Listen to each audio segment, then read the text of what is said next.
It is day 2 in the trenches here as NASCAR and 23XI and Jeffrey Kessler begin their lawsuit against the sport for an antitrust claim.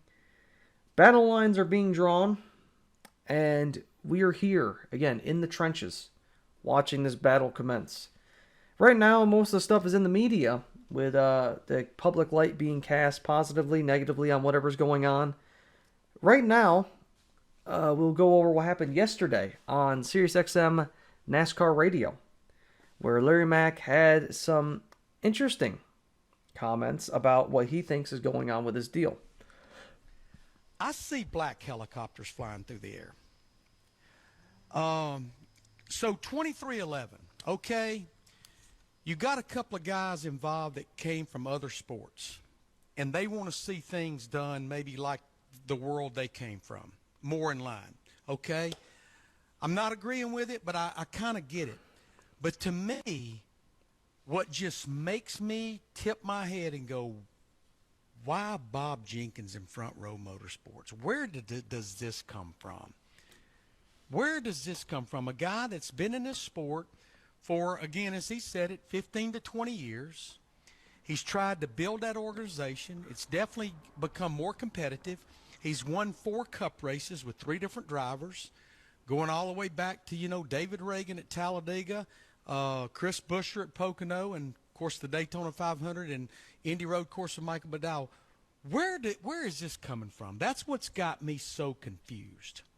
Is it because 2311 felt like they needed an ally to make this work, that they couldn't be standing on an island by themselves? I don't know. Again, I see a lot of black helicopters flying through the air. What's really interesting about that entire statement, first off, Jeffrey Kessler and the 23XI legal team right now, and Bob Jenkins' legal team, I guess, as well, is casting NASCAR in a light of being the bully, of harassing the teams into pushing them into doing situations that will appease them and hurt them in the long run by being a monopoly. Larry Mack here is making the point pretty much that 23XI bullied Bob Jenkins into being in this situation. They needed an ally. Hey, who was the one team that was close to maybe not wanting to sign it the most? Ugh. Enter Front Row. Let's harass them, push them in. I don't know if that's true or not. Couldn't tell you. But I think that's what Larry Mack's pushing here. Obviously, Larry Mack has drawn his line in the sand and knows where he is going to stand in this legal dispute moving forward. He is on the side of NASCAR and against very heavily what is currently going on with the Jeffrey Kessler legal team. Moving forward here, he also states that he doesn't want NASCAR to be like the MLB, NFL, NBA, or NHL, saying that the sport can't be like that, doesn't want to be like that, and that is the goal of Jeffrey Kessler and the legal team of 23XI. That is not true. If you watch the interview put out by Dirty Mo Media, I don't have it up right now, but it was a nice interview that was done last night. Jeffrey Kessler was very adamant in the fact that he understands that NASCAR cannot be a similar business model compared to sports like the NBA, the NFL, the MLB, so on and so forth. Because it's a racing series, it has to have its own business model. It can model something similar off of that business model, but it can't be identical. So the claim that that's their goal, at least from what he said in the interview last night, that is not the case. So that's false.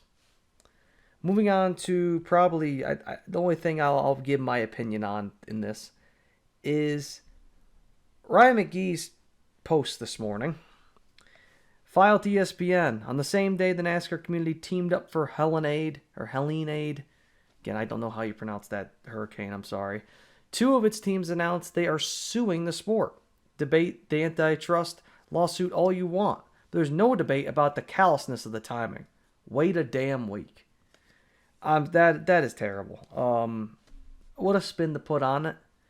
I understand that, yes, in that context, yeah, it looks bad. They did it during that time, but to completely not recognize the entire situation that comes around a lawsuit. First off, it takes a very long time to write a lawsuit. This was not something that they planned. Or maybe they did plan this months in advance to release it on this day and the hurricane happened then. Either way, it's not their right or their responsibility to recognize that there is a hurricane. Oh, we need to hold off on it. That doesn't make any sense. And even if you want to say, okay, they should do that, it shouldn't matter about how much work they put in. They should always have to do that. Think about them filing for that injunction for their charters for 2025. They wait a week, that's one less week of determination of possibly getting them their injunction. That week could be critical. It's going to lower their chances of getting that injunction before the beginning of the season next year anyway. That's a lot of money lost. Personally, I don't see any connection between this hurricane relief and what they're doing legally. It doesn't. I don't see anything. I don't think anyone sees anything but Ryan McGee. I think that is just a garbage statement. I mean, listen. Larry Mack is entitled to his opinion and not liking the lawsuit, and Ryan McGee's entitled to his opinion. But to tie those two situations together, just low, just very low, very very low.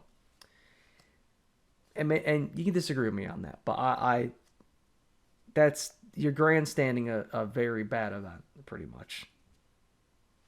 Anyway, moving on to something Matt Weaver posted, which is interesting. Channel 90 was interviewing Jeffrey Kessler, the head lawyer of this case.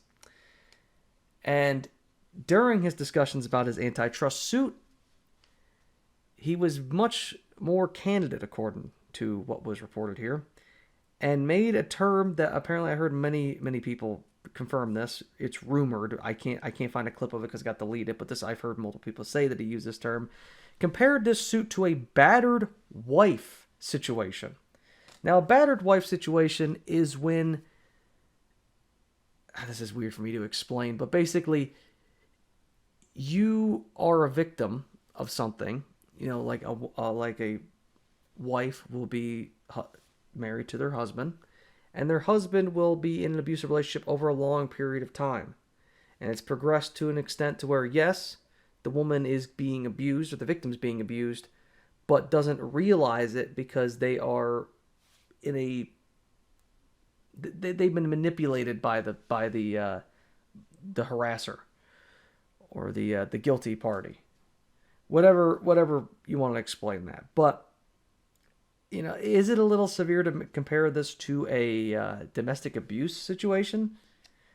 Yeah, it's also a figure of speech, from what I understand, in legalese to an extent, to compare that.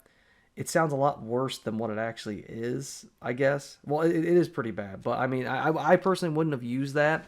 I think the better term for it is Stockholm Syndrome. Basically, it's been progressing for 20 years, let's say, with the teams.